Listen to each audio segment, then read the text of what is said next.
Eye flu और conjunctivitis इस समय फैला हुआ है फ्रेंड्स, और हम आज इस 2 रेमेडी के बारे में डिस्कस करेंगे। स्पेशली आप देखेंगे आई फ्लू के जो सिम्टम्स हैं वो क्या है। रेडनेस मिलेगी आपको आई में, स्वेलिंग मिलेगी, लिड मार्जिन जो है वहाँ पे आपको पेन मिलेगा, या फिर ऐसा लगेगा जैसे कुछ कंकड़ या पत्थर अंदर चला गया है, इस तरह से वहाँ पे चुभने जैसा पेन फील होता है। साथ में लैक्राइमेशंस होते हैं, आंसू बहुत ज़्यादा निकलते हैं, और उस लैक्राइमेशन में पेशेंट को बर्निंग सेंसेशन भी हो सकता है, जलन सेंसेशन हो सकता है। स्वेलिंग की वजह से आँख जो होती है पूरी बंद होने लग जाती है, या काफ़ी हद तक बंद हो जाती है। और जब पेशेंट सुबह सोकर के उठते हैं तो आँख पूरी तरह से चिपकी हुई रहती है, एग्लूटिनेशन देखने मिलता है, जिसको हम चिपकना बोलते हैं, या कीचड़ की वजह से जो आँखें पूरी तरह से बंद हो जाती है। इस तरह की कंडीशन में हमें होम्योपैथी में बहुत अच्छे रिजल्ट्स मिलते हैं।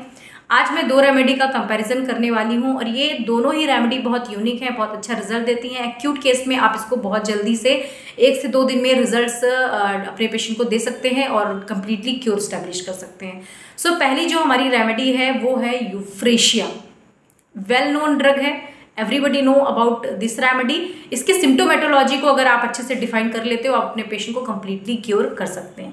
सबसे पहले आप देखेंगे यूफ्रेशिया में क्या मिलेगा। यूफ्रेशिया में एग्लूटिनेशन ज़्यादा मिलता है, आँख पूरी तरह से चिपक जाती है। अर्ली मॉर्निंग जब पेशेंट सोकर के उठेगा तो कीचड़ की वजह से जो पूरी आँख है वो चिपकी हुई रहेगी, बंद हो जाती है आँख। Patient will not be able to open his eyes, है ना, वो अपनी आँखों को खोल नहीं पाता है। साथ में आंसू बहुत ज़्यादा निकलते हैं, लैक्राइमेशंस होते हैं, और वो लैक्राइमेशन कैसे होते हैं, हॉट गरम लैक्राइमेशन होते हैं। आंसू जब पेशेंट के निकलेंगे तो उसको फेस में यहाँ पर फील होगा कि कितना गर्म है। साथ में आपको बर्निंग सेंसेशन मिलेगी।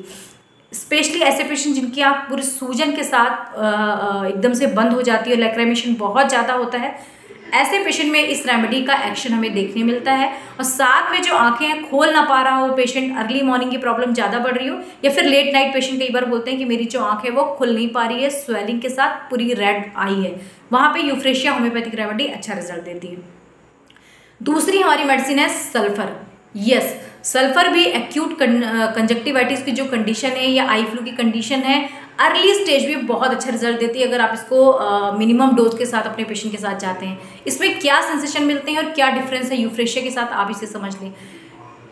सल्फर के पेशेंट में रेडनेस एक्सट्रीम में मिलेगी, रेडनेस जो है वेल मार्क्ड मिलेगी, 3+ में मिलेगी, पूरी आंख लाल हो जाएगी, ब्राइट रेड आई हो जाएगी, ऐसा लगेगा जैसे खून उतर आया है आंखों में, इस तरह का अपीयरेंस आइज का हो जाएगा।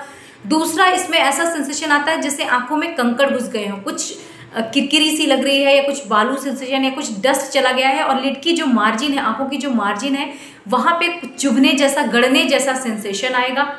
आँख स्वेल कर जाएगी, पूरी स्वेलिंग हो जाएगी, रेडनेस वेल मार्क्ड रहेगी। और पेशेंट का जो कंप्लेन है जैसे लैक्राइमेशन हो गया या एग्लूटिनेशन हो गया, बेड टाइम पे ज़्यादा मिलेगा। जैसे ही पेशेंट अपनी आंखों को बंद करके बेड पे लेटेंगे, उन्हें ऐसा लगेगा कि जो मेरी आंख है वो बहुत ज़्यादा जलन कर रही है, बर्निंग इज वेल मार्क्ड, जलन बहुत ज़्यादा लगेगी, और उसको एकदम वेट सेंसेशन लगने लगेगा आंखों में। ऐसा क्यों होता है, स्वेलिंग की वजह से। जो स्वेलिंग है बेड टाइम पे जैसे ही पेशेंट आँख क्लोज करके लेटेगा, उसे ऐसा लगेगा आंखों में भार बहुत ज़्यादा, और पूरी जो आई है वो स्वेल कर जाएगी।